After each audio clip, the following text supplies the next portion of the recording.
Well, I want to thank you for being here and spending some time this morning with me. I really appreciate it. Have an announcement to make today, and appreciate you guys allowing me to make this announcement through you. Sheila and I have made a decision that effective June 30th of 2024, we're going to retire from The Ohio State University. Had a great opportunity to work with a lot of people here, and I just want to thank the leadership of Ohio State. During my tenure, they provided me an unbelievable opportunity to lead this program, and so the last 19 years, or 18 years, and started my 19th, has been phenomenal. The presidents and the board of trustees that I've worked for have just been tremendous and just great people, great opportunities they provided me. I've always believed that a leader seeks to be the right person at the right time in the life of an institution, and I just believe that July of 2024 is the right time to welcome in new leadership, to build on what we've already achieved. Making this announcement now affords me the opportunity to work with my colleagues in the President's Cabinet and hopefully facilitate a transition for the next president once she or he is appointed. But after a 39-year career in intercollegiate athletics and administration, Sheila and I look forward to our next chapter when we plan to spend more consistent quality time with our children, our grandchildren, and our extended family. I also want to thank Buckeye Nation for its support. At Ohio State, we are truly blessed to have the best fans in the land. I think we all know that, and we're just fortunate to have them. Along with Buckeye Nation, I also want to thank the leadership of our business community. I'm immensely grateful to the network of business leaders who have invested in me and invested in our success. I want to thank the members of the media. I understand and I truly respect the job that you have to do, even though sometimes I don't always agree with what you say. At the end of the day, you guys do a tremendous job, and you have a tough job, and it's gotten tougher over the years. So thank you for everything that you do. I also wish to thank the many donors. The great experiences that I've enjoyed and special memories that were created, and their commitment and generosity to our vision has been phenomenal. And I just want to thank them for their great support and all of the generosity of Buckeye Nation. I also want to thank the coaches and support staff with whom I've been blessed to work. I've been fortunate to work with some of the best in the business, and I'm aware that I stood on their shoulders, and this last year I will stand on their shoulders, and they're the finest in the country, and every single day they come to work to try and ensure that our athletic department is the premier athletic department in the country, and I want to thank them for their great work. Lastly, and most importantly, it's been a pleasure every single day and an honor to wake up and come to work and try and create an environment for our student athletes to be successful. They're talented, they're gifted, they're the best there is, and it's just been my honor and my inspiration every single day to work for them. This past year, we witnessed unprecedented performances. Our teams finished third in the Directors' Cup. 95% of our graduates found jobs or going professional or going to go to graduate school. We hit our best APR score in the history at 993, so it was a phenomenal year for our student athletes. And so it's unbelievable. So I'm extremely proud of the individual team and team championships that have been won during my tenure, but I'm more proud of our efforts to develop student athletes holistically, personally, and to become future leaders. And so I'm really proud of them. As Senior Vice President, I also have the role, along with my colleague Mike Papadakis, to lead business advancement. And business advancement continues to do a great job with concerts in this community, and particularly with our partnership with Nationwide Arena. Our trademark and licensing program is the #1 program in the country. It's evolved in so many different ways. And we've optimized the use of all of our facilities because of the business advancement efforts. Just really proud of them.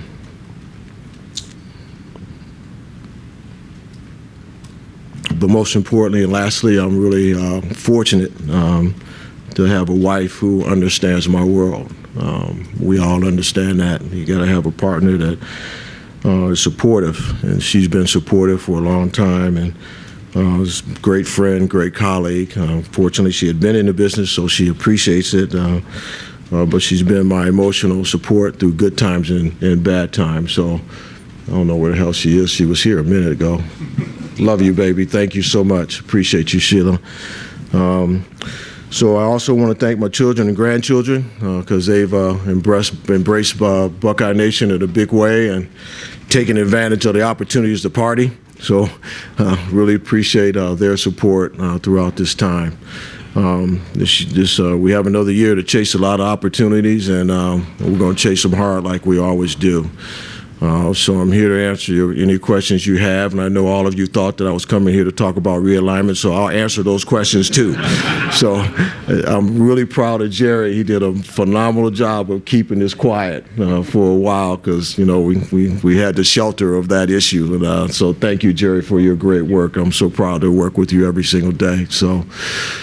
We'll open it up to the floor for questions. Far right over here, Spencer Holbrook, Letterman Row. Yeah, Gene, you cite your family and you spend time with your grandkids, but with everything that's going on in college athletics right now, why now to choose to step to the side and bring somebody new in? Yeah, you know, it's a great question. I've always embraced change. You know, this is when I'm 76 and I came here at what, 49 or 48, I forgot, you know, so we've seen a lot of change over that time. And so those changes were not a part of this decision. You know, everything that's happening, some of it I've seen before. You know, realignment, I was blessed to be a part of the committee that went from the Big 8 to the Big 12. So realignment's not new to me. NIL's new to me. But you know, the transfer portal is not new to me. You know, our Olympic sports have been dealing with that for years. And so, you know, the changes in the industry is not what caused me to say I needed to step away. I just have always felt, and my mentors have always said, you will know when it's time. You'll know. And this summer, Sheena and I sat down, and she was asking me a million questions, and I just said, it's time, you know, and I do believe that. What I said is there's the right time for certain leaders at the right time of an institution. And I really believe with this presidential change, which will be highly positive, whoever they hire gives her or him the opportunity to hire their leader and make a run and build on what these coaches and staff and student athletes have already done.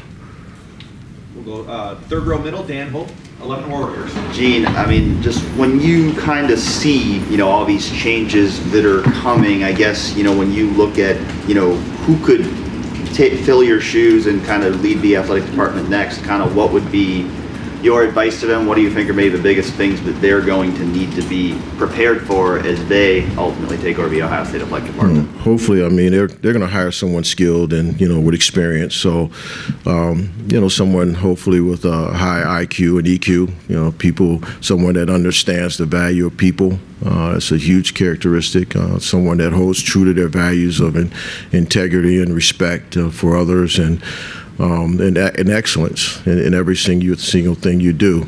But they're going to have to be patient.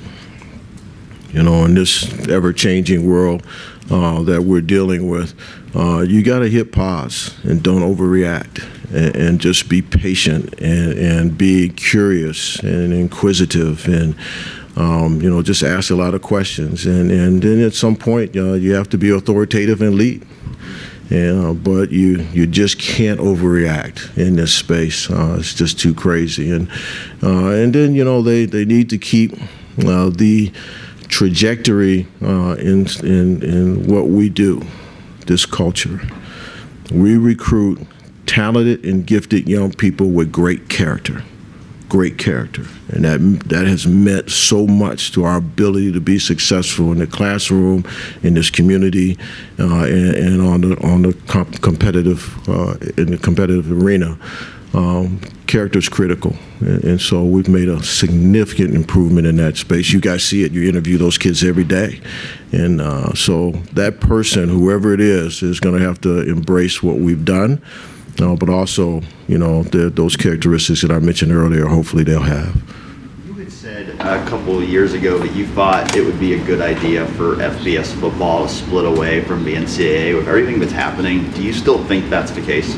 I think there should be a new structure. I threw that out there just to be a bombshell. There's some people in the industry that can, throw things out there and take the heat, and I'm one of those people. But we need to look at how we're structured differently. I don't know if that's the answer. We just need to keep evaluating how we should be structured, and that relates even to our scheduling as we integrate Oregon and Washington. Now we need to make sure that our Flex Protect Plus model is appropriate, or should we change it? So. I don't know if if that's the right structure, but somewhere along the line we need to think differently about football. We really do. And, it's just so important, and we just need to think differently about it. Second row middle, Nathan Baird, Cleveland.com. You mentioned that obviously there is no president right now.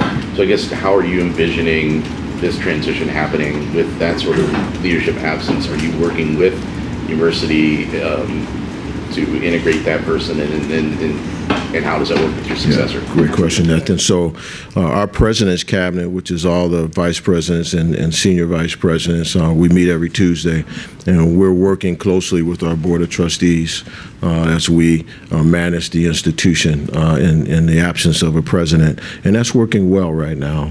At some point, we do need a leader. And so hopefully when that leader is hired and appointed, I'll be able to connect with them right away. They won't be here right away, but hopefully, I'm able to, do a Zoom or meet them in person somewhere and talk about our program and give that person some recommendations on the characteristics that they might consider as they look for a replacement here.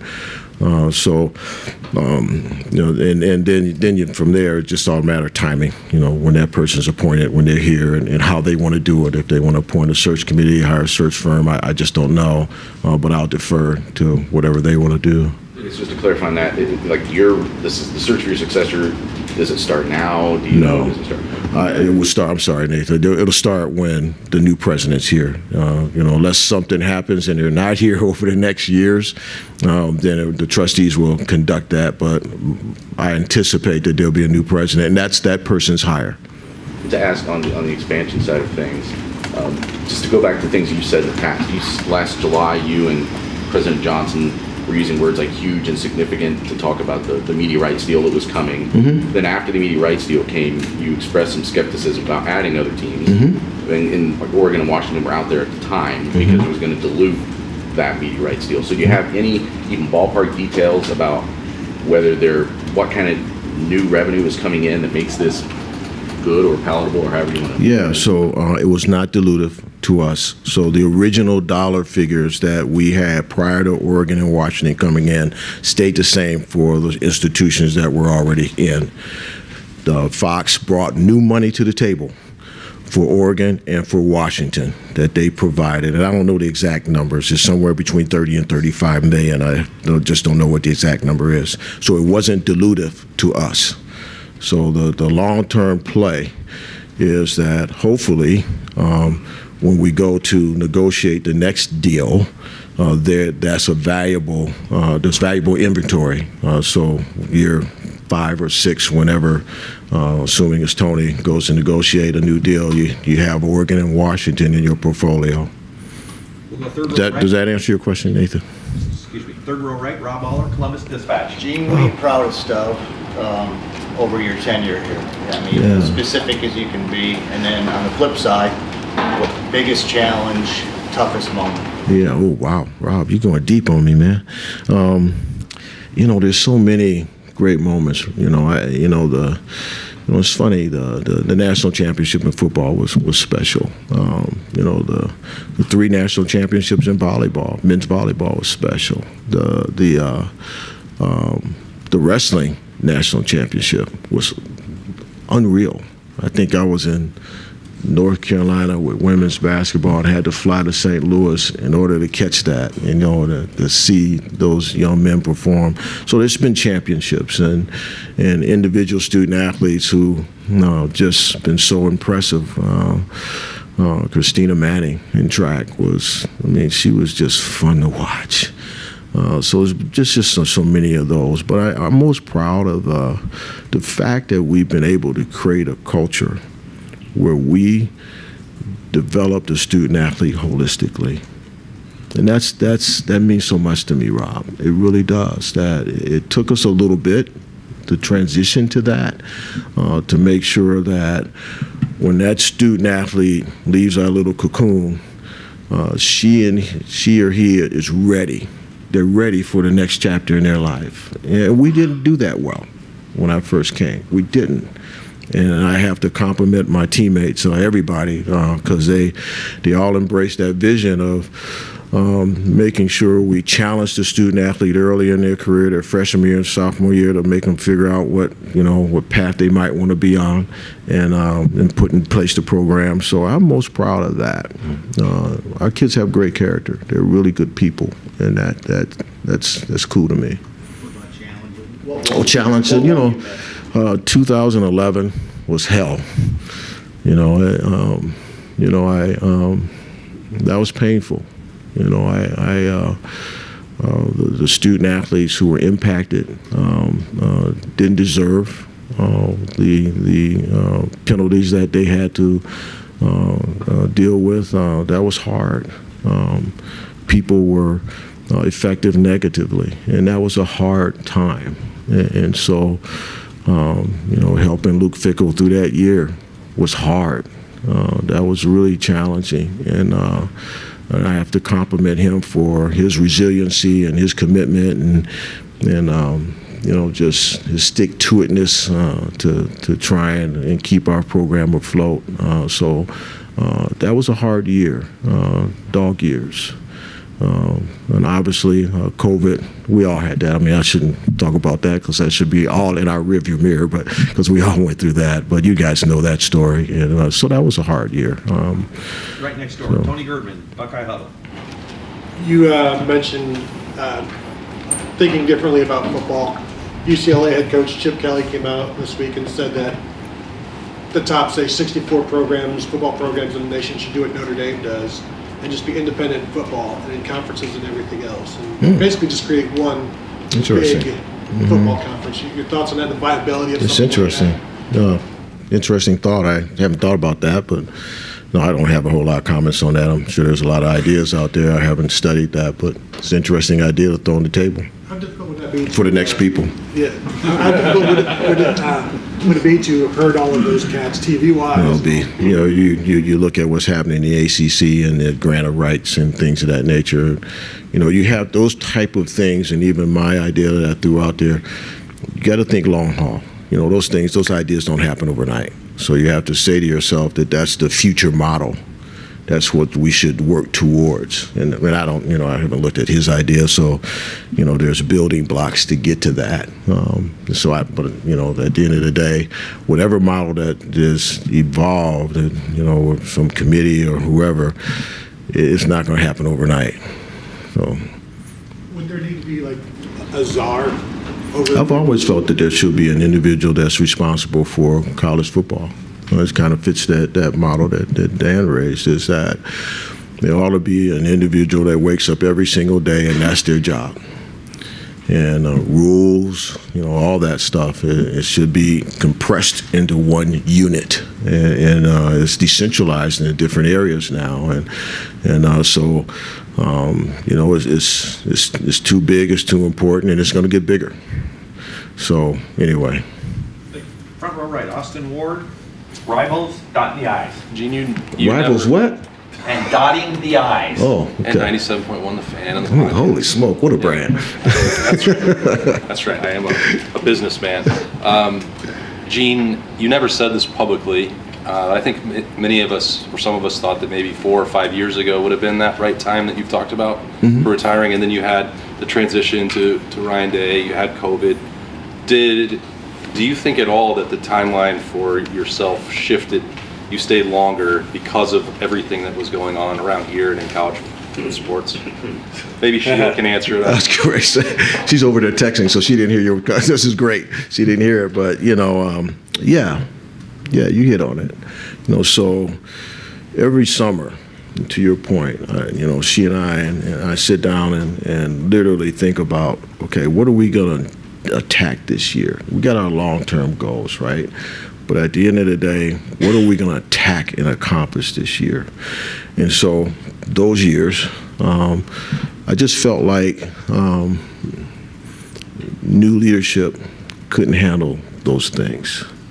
I have historical knowledge. I have experience. I need to help my teammates get through those times, or everything that you just listed. And it was right for me to be here during those times. But where we are now, none of us can see around the corner. So, I got 11 months, so there's something might be coming out there. But at the end of the day, I just feel comfortable that this team and this culture and everything is right for a new leader to transition in and not have a whole lot of bumps. So that's kind of how I look at it.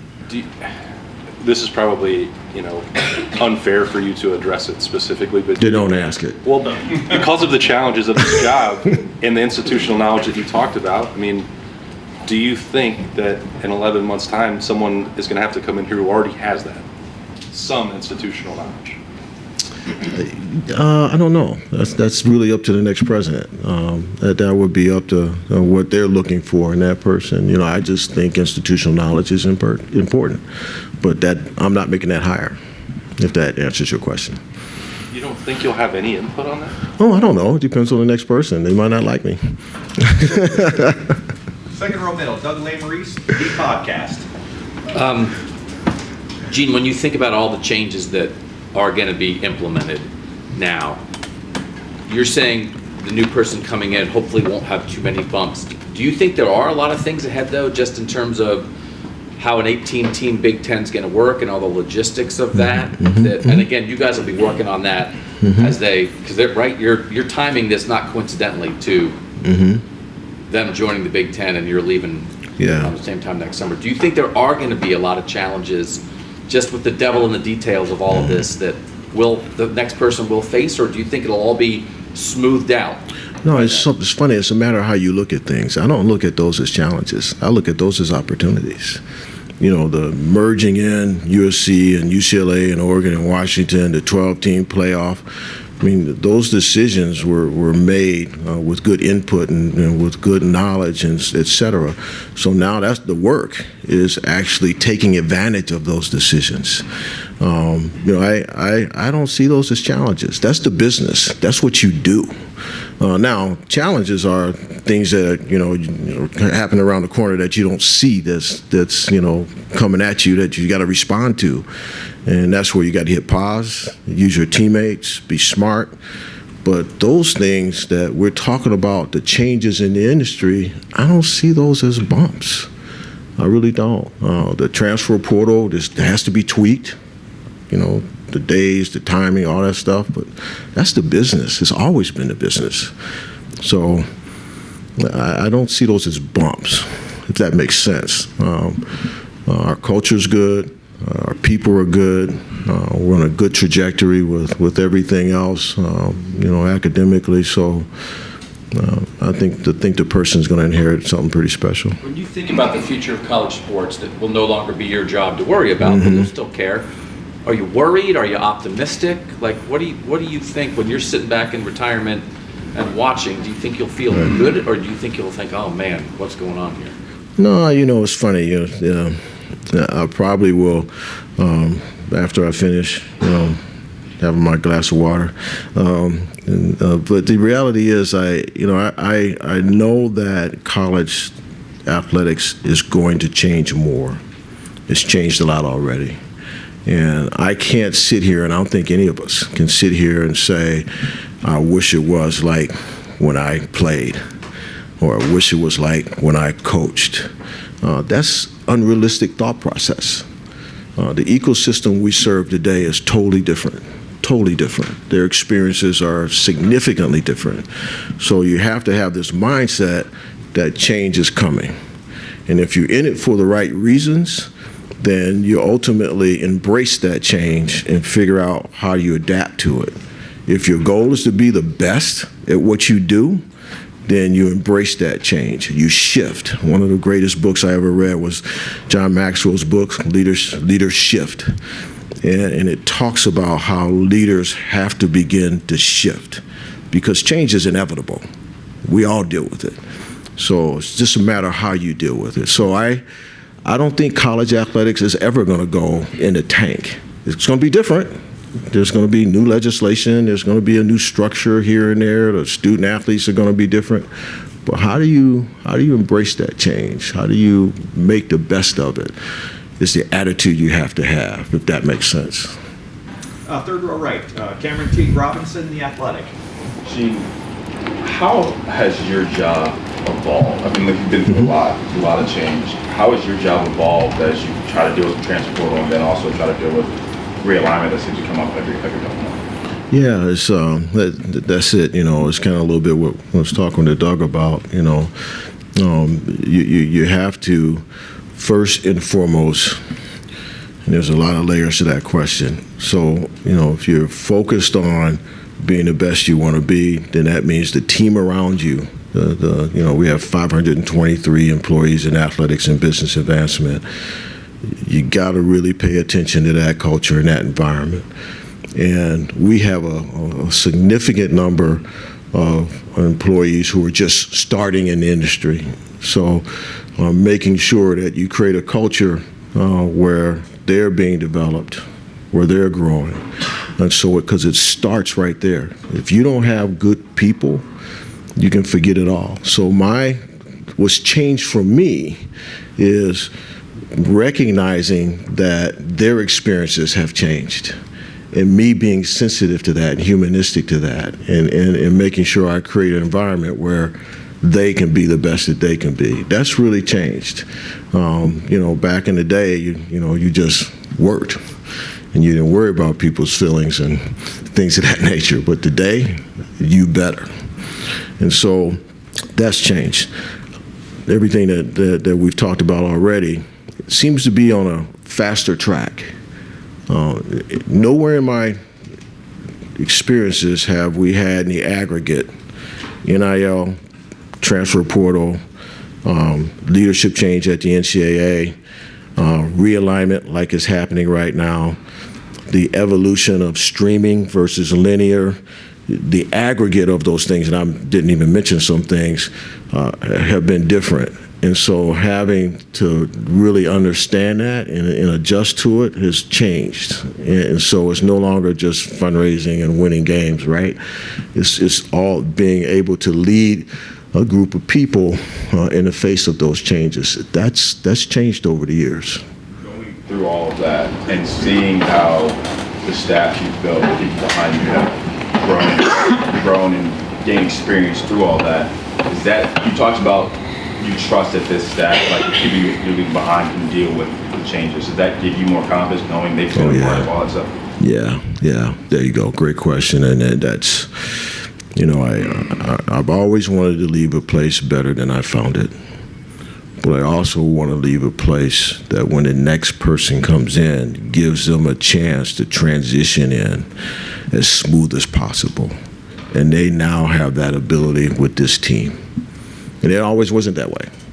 You know, we've been unstable a little bit. And so now it's a situation where I feel they'll come in, they'll make changes. They will, based on their style, but they should be able to come in and take their time on the learning curve and allow the team to work, and then they ultimately will make the changes they need to make.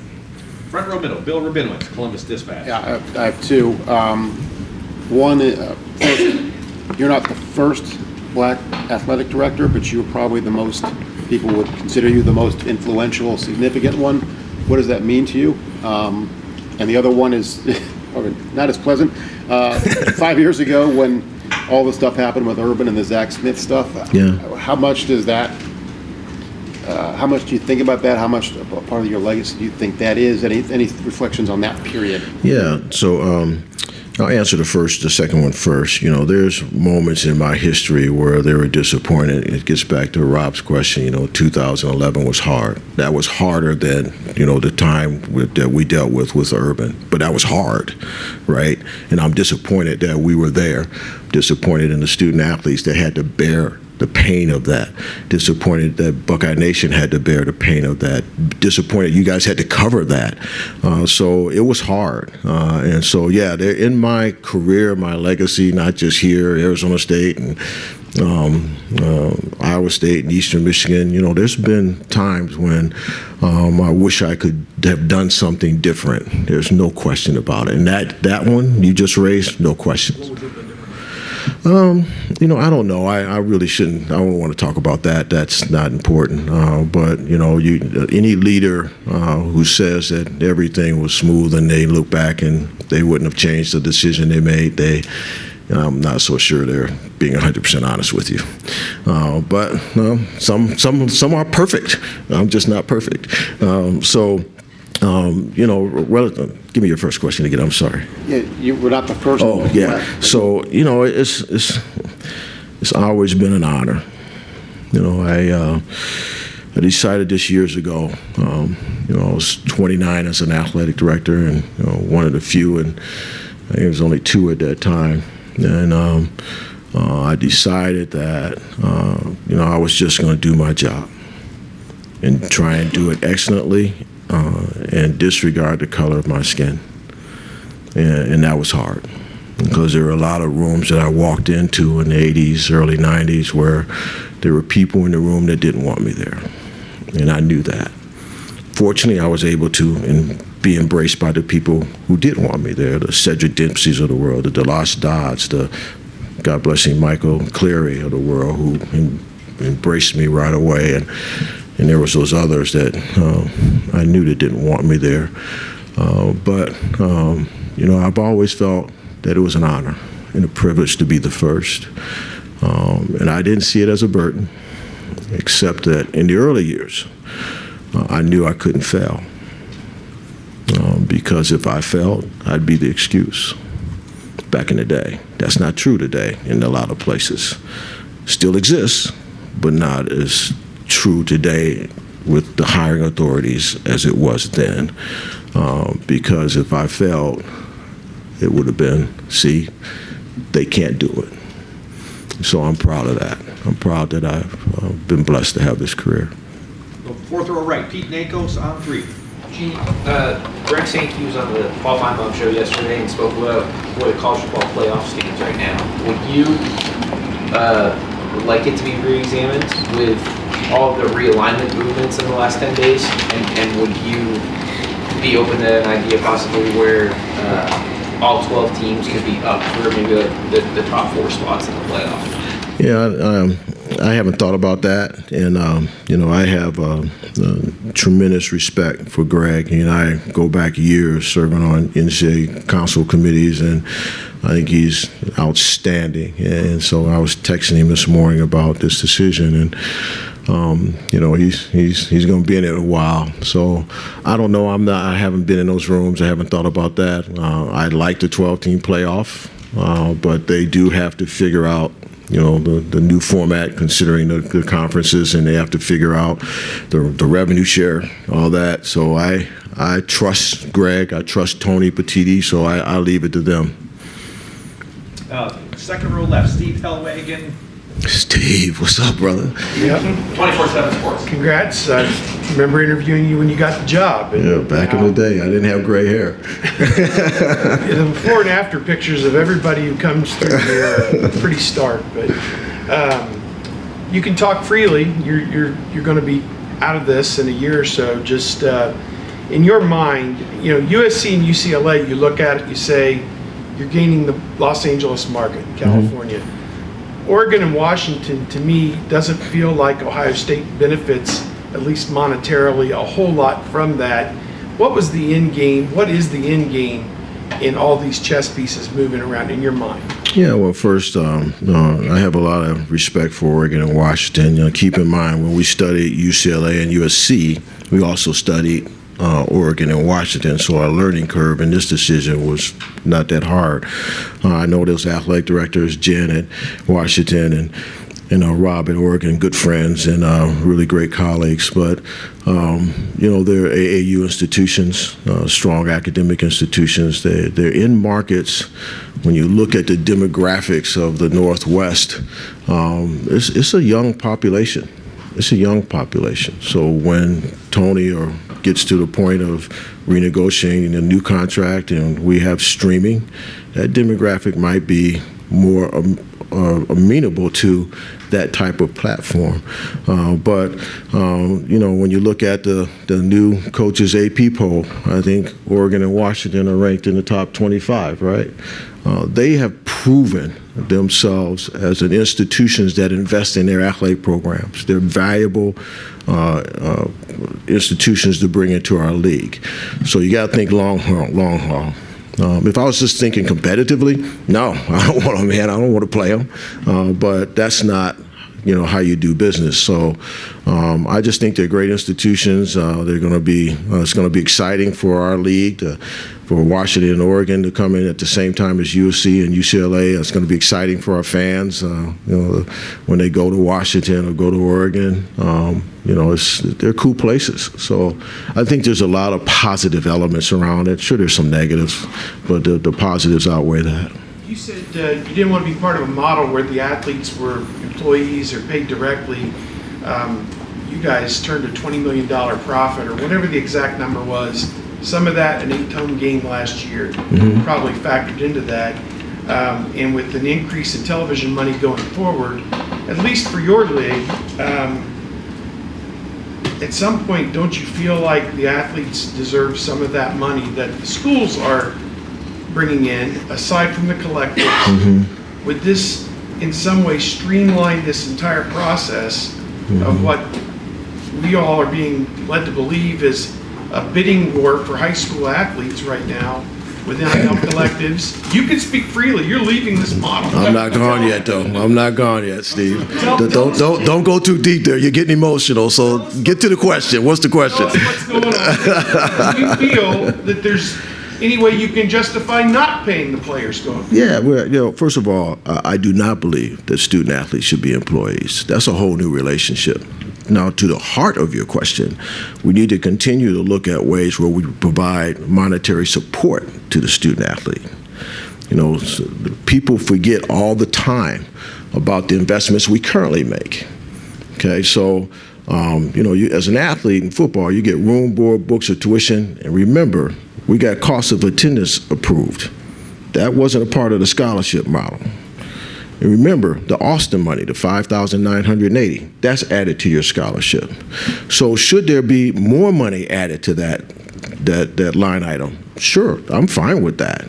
But I want to make sure it's tethered to something educationally as opposed to a paycheck. That's not what I want. So I agree with your premise that we always have to look at ways to invest in student athletes. Now, keep in mind that the other part of what we do, and you guys see that big circle of care out there when you walk out of this room, all that costs money. So every student athlete, unlike the rest of the students on our campus, every student athlete has at least 9 people around them that they can go to for help. Our sports science investment, you get me going. The dollars that we invest to help Marvin Harrison be Marvin Harrison from the time he was a puppy to now are significant. Now, you don't count that money. The general public doesn't count that money because they don't see it. And I understand that. But to the premise of your question, yeah, I've always been. That's why I fought for cost of attendance. That's why I fought for parents getting stipends when they travel. So I always believe in that. So I don't disagree with your premise. I disagree with they should be employees. That's a whole new ballgame when you take them to the employee level. Front row middle, Joey Kaufman, Columbia. Does that answer your question, Steve? Yep. Gene, when you look back on your time here in 2020 about the financial crunch and schools that have cut sports, when you look back on your accomplishments, where does that fit into the fact that you were able to keep Ohio State with 36 varsity sports?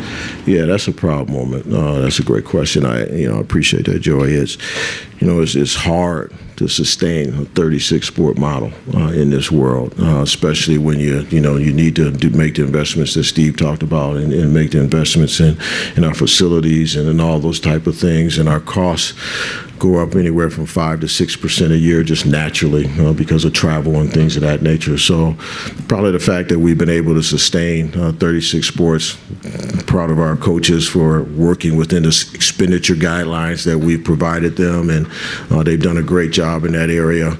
Our unit managers as well. So it's hard, and we will continue to fight that. Hopefully the next person will do that. Not sure, that'll be their call, but really proud of that. And when you look across the country, it's been difficult to reduce sports. So I don't see that as an option for the future. Do you see that as a challenge for the next person who steps in your shoes to manage all those sports, and what advice did you have for them? Yeah, it's a business decision, they'll have to make, and that is a challenge, but when you got good people like the coaches we have and the support staff we have, you can figure it out. And so I really don't know what advice I would give them except be good at what you do. Right next door, Tim May, Letterman Row. I was going to ask you one thing, but I want to ask you. How do I get one of those on 3 hats, man? Yeah, I've got plenty of them. Some of them are trucker hats. I'm not going to wear them. I wanted to ask you one thing, but I wanted to ask one thing following up on Steve's questions. Should there be some kind of bonus structure, though, set up for athletes just like there are for coaches? If, in fact, you get into the college football playoff, there's a possibility of playing 4 games in that thing. Mm-hmm. And the wear and tear there is obvious to anybody, compared to the regular student athlete who doesn't get into that. Should they share some of the bonus situation that's coming from the college football playoff? Well, I don't know what model. I've always believed that if there's a way that you can find an opportunity to provide additional resources to student athletes, you should do that. And there's a million ideas like yours on how to do that. So I don't know if that's the right model, but that one would take work. You just don't throw out an idea and say that's the right one. It takes work to evaluate the effects of that. What's the taxes on the student athlete? What does that mean to them? So there's just, getting back to Steve's question, there's a way to do it where, you can avoid a lot of those issues, but I don't know what those models, what my colleagues would embrace nationally as a model. Yeah. And Pat Chun at Washington State, Martin Germain at UCLA, Diana Sabo now at Utah, Southern Utah, Utah State. Yeah, Utah State, yeah. I get those mixed up. You have brought forward diverse people into athletic administration during your time and stuff. How proud are you of that? And was that a focus of your regime that you wanted to further other people's dreams? Yeah, I mean that. I know it sounds kind of sappy, but it has happened. No, that's true, Tim. I mean, I was blessed to have the opportunity to have those 3, and Heather Like at Pitt, Ben Jay. I mean, we had a staff that was very diverse, and we continue to do that. And that's part of the effort. And so it kind of ties back a little bit to Bill's question. Back in the day, there wasn't a pipeline, of African Americans, and so we created these opportunities and these seminars. I actually hosted one here years ago, and just trying to create opportunities for young people to get into the pipeline. And so those that you mentioned, we developed and got them out there, and I wasn't the only one. Kevin White did the same thing when he was at Duke, and so there was a concerted effort to improve the diversity of our industry by a few of my colleagues. One last quickie. Do you feel like you're stepping away? into this school year, but do you feel like college athletics are in a good place, or is this, like I was talking with one guy, he said, the college football has never been better on the field and more chaotic off it. I mean, is that a good way of putting it? It kind of ties to some of these other questions. College athletics is in a great place. It's in a great place. You have to have a perspective. And so the student athletes that we serve, that's where you got to go. Forget about all the other stuff that's happening. Is the student athlete having a great experience? Are their talents and their gifts being optimized for them? Not just the program, but for them. Are we making the investments necessary so that they can be the best that they can be and chase their dreams? And I don't know what it is everywhere else, but I can tell you here, our student athletes are off the chain. Our volleyball team, our women's basketball team, our men's team, I can just go straight down the list. And those athletes are having a quality educational experience. So all the other stuff is minutia to me. At the end of the day, that's what I care about. The graduation ceremony to have a Justin Fields a year ago, come back from Chicago, a multimillionaire, and walk. Come on. So I think what we have to do as a society is keep that in our focus. If a school's not doing that, then we need to call them out. All the other stuff is just what you do. It's business. Does that make sense? Yep. Right behind him, Bill Landis. With the head football coach and your successor, and the process of finding your successor, like the balance between making sure Ryan is compatible and like-minded about the future of football with that person, but also not effectively choosing his own boss. Yeah, that's that is critical. That is most important. So Ryan and I are aligned like it's never been. I don't know. We got an emotional tie because we share a lot of beliefs, and he's just a good human being. So because of my football background, I can talk to him about who's their left tackle, who's their right tackle, where we are with the quarterback, what's the issues here, what's the issues there. So we have great conversations, but also alignment with the industry, all the issues that we've talked about, getting his feedback, and such an easy conversation because he's smart. So, yes, the answer to your question is that alignment has to exist. You can't have conflict there. And I look across the country, and I see that all of you can see, they're not aligned. So yeah, that's critical. He's I'm going to miss him when it's all said and done. He's the real deal. Time for a couple more. Fourth row left, Adam Jardy, Columbus Dispatch. Hey, Adam. Congratulations. Thank you, buddy. What, in your mind, does a conference season look like for an 18-team conference when you're talking about a sport like men's basketball where you already play 20 games? How does the math add up for a sport like that? Yeah, I don't know. That's a great, Adam. We haven't had our call yet on scheduling. We talked about it Monday. We had a call, and so that's going to be set up for us over the next couple of weeks to begin those conversations. So I'm not really sure. We have a scheduler in the league that will give us recommendations and advice, and they know our principles. So I just don't know at this point. I'm sorry. When you start looking at going to the West Coast, do you think it makes sense to package games like USC, then UCLA a few days later to avoid on some of the fatigue of travel across the country? Yeah, that's already been talked about as something we need to consider. So not just for basketball, but for all our sports. If our women's soccer team is going out to play UCLA, then they should have a day in between and play USC. So those scenarios, our senior women administrators have done a phenomenal job setting up our framework for that.